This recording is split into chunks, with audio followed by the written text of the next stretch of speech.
se está dando mucha prioridad al, al mercado mediático y de ahí se está destruyendo la dignidad del ser humano, que llega un punto donde nos hacemos insensibles. Así como el doctor ve sangre y no le importa, y quizá yo la veo y me desmayo, la sociedad misma se va desensibilizando. Y nosotros quizá vemos que hace 10 años atrás, 15 años atrás, 20 años atrás, la gente se sorprendía con asesinatos horrendos, y hoy uno lo lee y pasa la página, sigue dándole para abajo en la aplicación.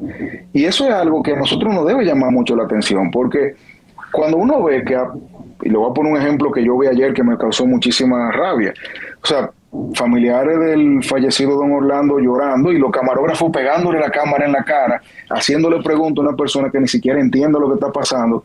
Coño, en algún momento debemos cambiar como sociedad. En el día de hoy, o en el día de ayer, no estoy segura, pero bueno, la noticia circuló entre ayer en la tarde y hoy por la mañana.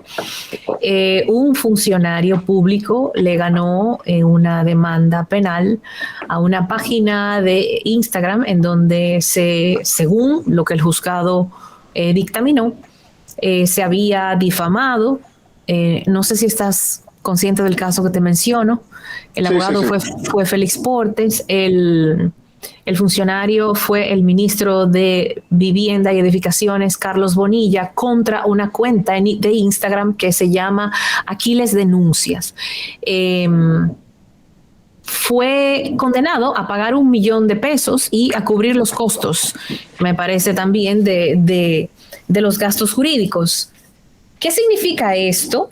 ¿Y de qué manera esta sentencia pudiera ser un ejemplo para más personas que se han sentido agraviadas, no específicamente por esta cuenta, sino por otras cuentas que como tal, y hablábamos hace pocos minutos, hay gente que simplemente cree que cuando abre una cuenta en Twitter, en Instagram o en Facebook, está en la sala de su casa haciendo comentarios, y no es así, está en un medio. Y cuando usted está usando un medio, hay un daño a través de la difusión de la que algunos están conscientes y otros quizás no. ¿Qué precedente marca esto? Bueno, eso es un buen precedente. Primero, porque la verdad es que las redes sociales se están utilizando para eso. O sea, tú con una cuenta que al final tú no sabes quién es el dueño. En este caso él lo puso fácil porque la cuenta es su nombre, pero hay cuentas que hacen lo mismo y uno no sabe quién es que está detrás de esa cuenta. Y los mecanismos legales para tú identificar quién es el titular de la cuenta son horribles. Tú tienes que ir al Ministerio Público, el Ministerio Público entonces al DICAD, el DICAD se lo pide a la red social y la red social te responde si sí o si no. Ahí pasaron 7 meses. Entonces, lo que pasó en este caso es un excelente precedente. No he visto la sentencia, creo que no está disponible todavía, sino lo que sucedió ayer fue el fallo del tribunal in voce. Okay. Luego se tiene el documento, que cuando lo tengamos yo lo busco y así lo podemos comentar con más base. Excelente. Sin embargo, lo que sucedió ayer fue que un tribunal comprobó que las declaraciones que ese individuo hacía sobre la persona afectada, no solamente que eran falsas, sino que se hacían con con la intención de hacer daño. Y por eso es que cuando tú tipificas eso, no es solamente que la noticia sea falsa, sino que la difusión de esa noticia en un medio masivo, como lo son las redes sociales, sea con la intención literalmente de hacer el daño a esa persona. Y no sé en este caso si había alguna intención posterior, porque a veces también se utiliza con fórmulas extorsivas. O sea, digo, para que tú me des un dinero o para que tú me des algún favor, y por eso pudiera también hacer un poco más complejo el caso. Sin embargo, eso es un excelente precedente. ¿Por qué? Porque mientras la sociedad, en este caso es un funcionario, que no es lo mismo que lo diga yo, que lo hagas tú, perdón, que lo hagamos tú o yo, pero en este caso puntual, se demuestra de que aunque toma tiempo, la justicia funciona, y yo creo que mientras nosotros hagamos más flexiones con ese músculo judicial y la gente se sienta más cómoda diciendo voy a la justicia aunque tome un año, vale la pena, no por el tema económico, sino por el precedente, nosotros podamos quizás de buena primera tener una sociedad un poco más cuidadosa. Porque vuelvo y digo, ¿implica eso en modo alguno mordaza? No, porque es que el problema es que todos los derechos tienen límites. El derecho a la libertad de expresión tiene el límite que la Constitución misma pone. O sea, tú te puedes expresar como tú quieras, siempre y cuando tú no me estés haciendo un daño a mí de manera deliberada. Y lo mismo yo. O estés mintiendo. Sí, pero el tema de la mentira, ahí sí hay discusiones. Porque, por ejemplo, yo puedo decir en público una mentira, quizás sin saber que era una mentira, en un ejercicio levemente de la palabra. Ahora, el tema intencional, que es donde normalmente el tipo penal, perdón, se configura, es donde yo creo que está el kit del asunto. O sea, tú tienes que demostrar que no solamente la cosa era mentira, sino que yo lo dije sabiendo que era mentira y que la intención mía no era comunicar, que a veces muchas personas se esconden detrás de esa línea de yo soy comunicador o yo soy prensa para tratar de comunicar cosas que son falsas.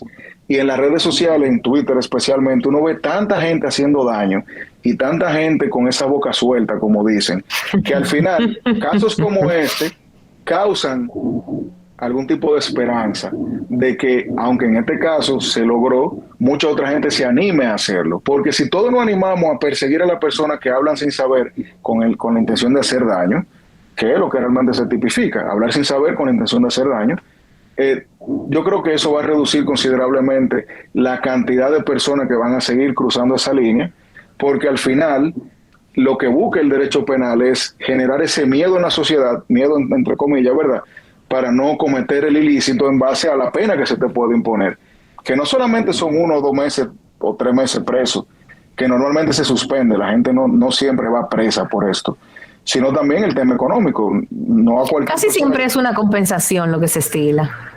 No, y lo de las costas también, que tú lo mencionaste, lo que pasa es que en materia de derecho siempre quien pierde, salvo excepciones, paga las costas, pero las costas no es lo que el abogado le cobró a su cliente.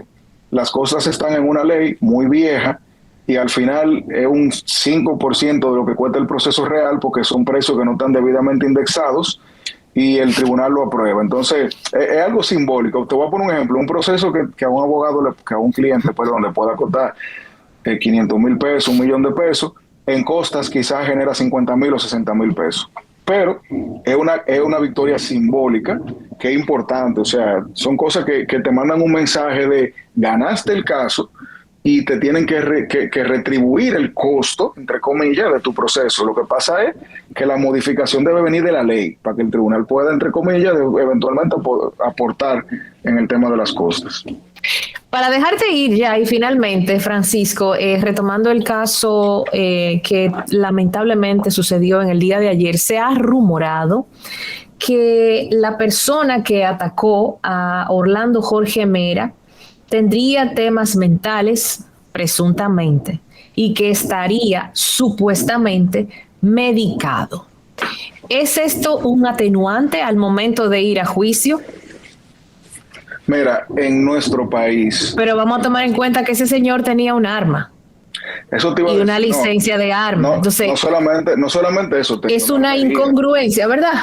Óyeme, que usted le dé una licencia de armas a una persona con problemas mentales y medicado. Mira, una de las cosas más incómodas en este país ahora mismo es renovar un permiso de porte y tenencia de armas, porque te piden casualmente un informe de un psiquiatra. Es uno de los requisitos que el mismo Interior y Policía te dice, tú son los psiquiatras que yo reconozco, tú tienes que ir donde uno de ellos y ellos te dan una certificación de que tú estás hábil para tú poder portar un arma. Lo que quiere decir que si él tenía un arma de fuego y estaba al día, pues evidentemente tenía su permiso y tenía su diagnóstico. Ahora, el hecho de que una persona tenga condiciones mentales y se esté medicando no lo inhabilita en nuestro país para tener un arma de fuego. El filtro de si tú tienes o no tienes... ¿Cómo fue? Por favor, repíteme otra vez. Te voy a poner un ejemplo. Un desorden de personalidad puede ser, yo puedo tener un síndrome depresivo. Eso no me inhabilita a yo tener un arma de fuego, porque los requisitos para tenerla son los que yo te dije. Entre otras cosas, el certificado de no antecedentes penales, una compra de unos impuestos, unas cartas, y entonces el certificado del doctor, del psiquiatra, que bueno, te digo, es quien hace la evaluación y te dice, o le dice en este caso al Ministerio de Interior y Policía, si no hay algún problema contigo que te impida tener un arma.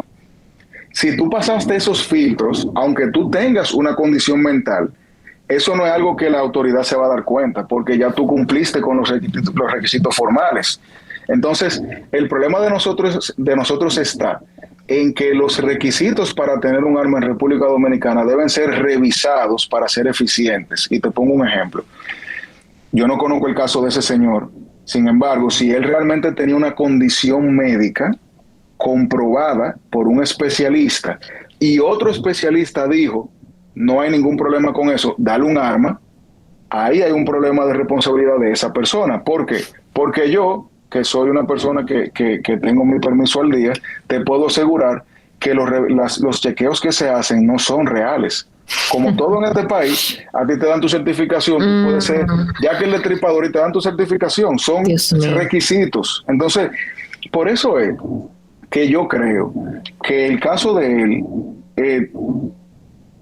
me parece que va a estar muy difícil la defensa, no porque no la merezca, la merece, todos merecemos una defensa. Pero su entorno, por lo que hemos visto, porque nadie sabe en qué va a terminar eso, pero por su entorno, una persona que tenía una armería, como salió a relucir que él tenía, que era hijo de militar, que era famoso porque tenía y sabía manipular armas de fuego, yo creo que no va a ser, creo que esa excusa no la pueden utilizar, yo espero que no, por un tema hasta de dignidad del fallecido y todo eso, porque vuelvo y te digo, yo creo que cualquier defensa efectiva de ese caballero va a ser admitir y pretender una reducción por esa vía. Pero me parece que en este caso eso no prosperaría. Sin embargo, en derecho puro y duro, sí, una persona que se pueda probar que al momento de un hecho no estaba en condiciones cognitivas para poder configurarse el elemento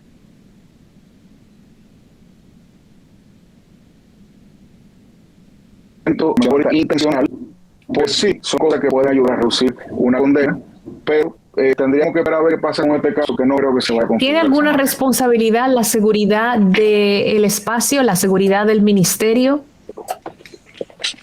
Mira, yo te voy a decir a ti algo. Nosotros, tanto tú como yo, hemos visitado probablemente despachos y departamentos de instituciones públicas, y nosotros sabemos que los protocolos se vuelven suaves cuando son invitados de alguna autoridad.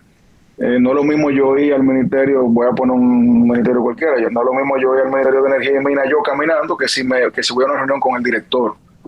Los protocolos cambian. Entonces, en este caso, ante una dispensa otorgada aparentemente desde el mismo despacho, en un país como la República Dominicana, donde eso se utiliza mucho como un gesto, lamentablemente yo no quiero no sé, o sea, es un tema muy complejo. En Estados Unidos, aunque llame el presidente Biden y diga, no, déjenlo entrar que sea amigo mío, a nadie le importa eso. Porque eso sería lo correcto. Eso sería lo correcto. Eso sería lo correcto. Pero entonces, en este país, nosotros estamos acostumbrados a que si te revisan es una falta de respeto. Pero yo vengo a ver al ministro, ¿cómo tú me vas a revisar? Entonces, nosotros tenemos que cambiar. Precisamente por eso es que hay que revisarlo. Exactamente. Entonces, yo te lo pongo porque te voy a poner un ejemplo. A mí hace un par de semanas yo fui a una institución pública a una vista con un director y a mí me revisaron. Y cuando yo subí me pidieron excusas por eso. Yo dije, no, ese es su trabajo. Claro. O sea, pero entonces el problema de nosotros es la política. O sea, en el lenguaje político, esa dispensa de entra como que tú eres y que incluso te pasan incluso al lado del detector de metales. Eso es un gesto. O sea, eso es como no te pasé por ahí porque tú vienes. Entonces, tú eres de confianza, tú eres de aquí. Es difícil tú, ante una orden del despacho, porque no necesariamente es del ministro, es del despacho del ministro, de que a una persona lo dejen subir. Es difícil que ese seguridad se oponga a esa orden imponga una revisión. Entonces, vamos a ver qué pasa, porque la verdad que las personas que componen la seguridad del ministerio son personas muy, muy inteligentes, muy aptas, con mucha experiencia. Incluso hoy vi que ya publicaron el perfil del encargado de seguridad, que es una persona con muchísima experiencia. Lo que pasa es que si el jefe o si el despacho del jefe manda una señal, es difícil ignorarla. Entonces vamos a ver cómo se desarrolla esa parte. Probablemente hayan algún tipo de responsabilidad formal, pero hay que esperar que ese caso corra un poco más para ver cuáles son las realidades del escenario.